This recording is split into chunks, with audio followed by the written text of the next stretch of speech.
Hi, welcome to Triggered Care Mobile Edition. Still don't have internet at my house because why would I?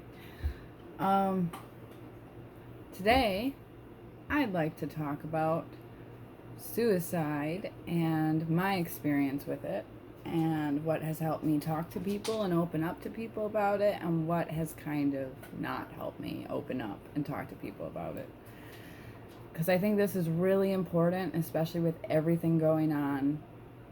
There's a lot of despair going on. There's a lot of hard feelings going around. I know for me personally, I've been going through lots of flashbacks and I've had quite a few hard nights this month. And so I was just pondering what would be a useful video, and this might come in handy. Now, keep in mind, I don't represent all suicidal people. I cannot tell you everyone's preferences for how you respond to them in a mental health crisis. And this can be expanded to more than just suicide. Any really deep struggle that somebody's struggling with often takes quite a bit of conversation to get to that root cause of what's making them feel awful. Now, this is a part of my profession, so I have been formally trained in how to respond to a mental health crisis such as suicide. However, I also want to add in my own personal experiences and thoughts on it, so it's not going to just be me pulling from my training, but also from my own life experiences. So, I had a wonderful training called When the Conversation Turns to Suicide back in September of last year. And they came up with this really cool, like, graph thing to kind of guide people of how you can respond more supportively to somebody in distress versus making it worse. And they use the letters VCVC, which is validation, curiosity, vulnerability, and community. Now, what do all those things mean? That means that validation, you validate how the person's feeling. And that's as simple as saying, that makes sense. You are making sense right now. So you don't alienate them and make them feel like they're doing something wrong or they're not responding in the right way to life stress and struggles. Curiosity is what it sounds like. You just ask questions about what they're going through to understand them better. And I really like another training that I've been through, ECPR, where it literally says childlike wonder under the curiosity thing, because you want to approach the curiosity from a non-biased point of view. So you don't want to be accusatory, like, well, what do you mean? Like, that's not good curiosity. Good curiosity is like, how do you mean? Give me more of your perception. Like, I'm really curious. Not in a bad way, but in just, I want to understand better sort of way.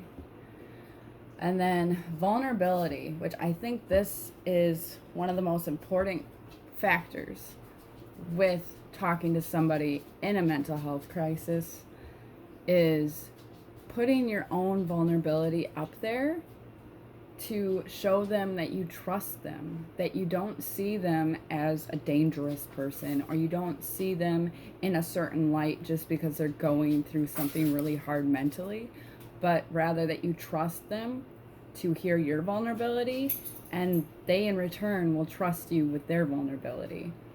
And I think a lot of people struggle on this because they try to just focus all the attention on the person going through the crisis of like, well, I can't talk about myself because they're feeling so horrible, which isn't the case at all. The person who's talking to you wants to feel that relationship build. They want to feel that connection. And it's really hard to feel connection when it's one-sided of, tell me how you're doing, tell me what's going on with you, tell me what's going on with you, and not feeling like you can trust them enough, or you see them as too fragile to share any of your vulnerabilities with them. And I don't know how many times I've been talking to somebody in crisis and I will share part of my life story with them, and they return with, well, since you told me that, I will return a story like that. And that's how the conversation gets deeper and deeper, is because we are both sharing hard times that we have gone through, and it just blossoms so much easier when you're willing to put some of your own feelings on the line, and not in a competitive sort of way, but in a solidarity sort of way. And my dog is going to be wandering around this entire video probably. And the last one, community, it's connecting them with a supportive community. And a lot of times I do this without even thinking, with the CPTSD Discord channel, because I really, really started feeling my recovery once I joined that and talked to other people who had gone through similar situations as me. And I think that's really where I got to explore and really practice peer support on a daily basis, and where I really found my calling of, like, I want to do this all the time. I want this to be my life passion, because I get so much from it myself, and I feel like I'm giving back to people so much. It's just a wonderful feeling. So those are those initial things that I mentioned. I know for me personally, when I am in a mental health crisis, it is incredibly hard to reach out at all to anybody, to literally anybody, to my best friend, to my coworkers, to any of my friends. It's just incredibly hard because I feel defected. I feel like I'm too much and my feelings are too much, and that I shouldn't be a dark cloud over everyone. And that feeling is really hard to get out of, especially when you're in it. And I still have plenty of those moments, and I'm a mental health professional, and I have plenty of those moments where I'm like, I can't handle life, and I'm just a failure, and I hate on myself, because that's my foundational thinking that I'm still working on. It doesn't matter how smart somebody is. It doesn't matter how long they've been practicing recovery. We can all fall into those spots. Unhelpful things to say to a person in crisis. Well, you were feeling better earlier. That doesn't matter. It does not matter if the person was feeling better earlier. Feelings and emotions and everything changes constantly, and reminding the person of, well, I liked you better earlier when you weren't feeling so bad, is super unhelpful and super unsupportive. That does not matter.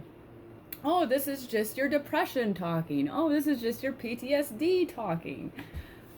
Blaming a suicidal mindset on whatever diagnosis, also unhelpful.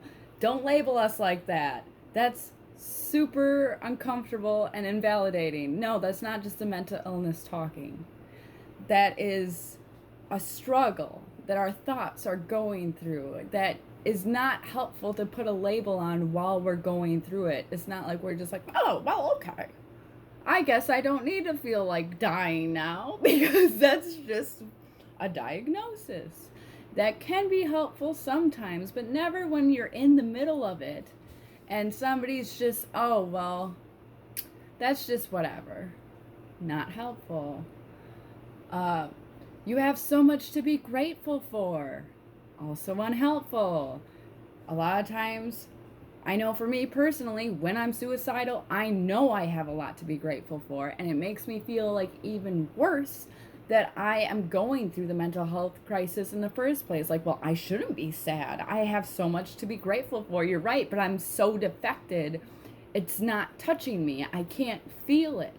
I know it, but it's not reaching my heart, and it's making me feel even worse, because now I feel like an ungrateful brat who's just throwing a fit, and that just adds to the negative emotions. Let's see, what else is highly unhelpful? You need to talk to a professional. Okay, but they're choosing to talk to you. So maybe instead of trying to hand them off to someone else, you let them take up some of your time, and you actually make a connection with somebody. I get it. Professionals can be super helpful. I've gotten tons of help from professionals, not downplaying their importance at all. But what I'm saying is, if somebody's approaching you and like, I can't handle this, I can't handle what's going on in my life right now, one of the least helpful things for them is to feel like they're getting passed off from one person to the other. Like, well, you're too intense.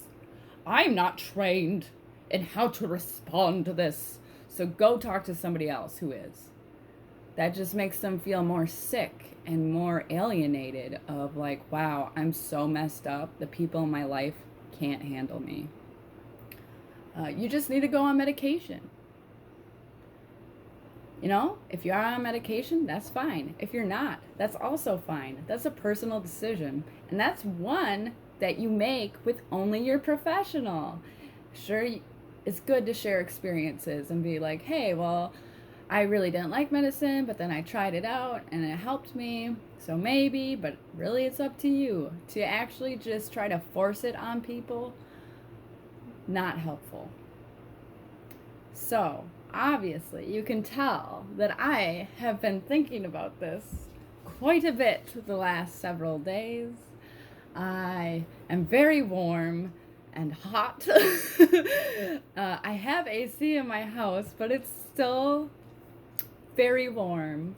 And tomorrow's a holiday, and my son is out of town, and I am kind of sad about that.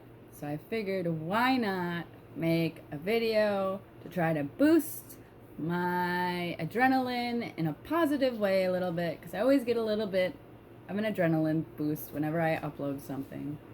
So that is what I'm working on, and I hope this was informative. I hope this helped people think about mental health crisis and suicide a little bit differently, and just be authentic with the person. And I also want to add, it's totally okay to hear something overwhelming and to just be like, I don't know how to respond exactly, but I'm here with you. Just saying I'm here with you can make a world of difference. Okay, so I think I'm done rambling. I just needed to get this out there as my own form of therapy right now. You can leave comments with your experiences. I would greatly appreciate it. I'm sure the other viewers would too. Thank you for everybody who watches my videos. I get such nice comments and messages about it. It makes my heart so happy. So I hope everybody has a great 4th of July, and hopefully life gets easier soon enough.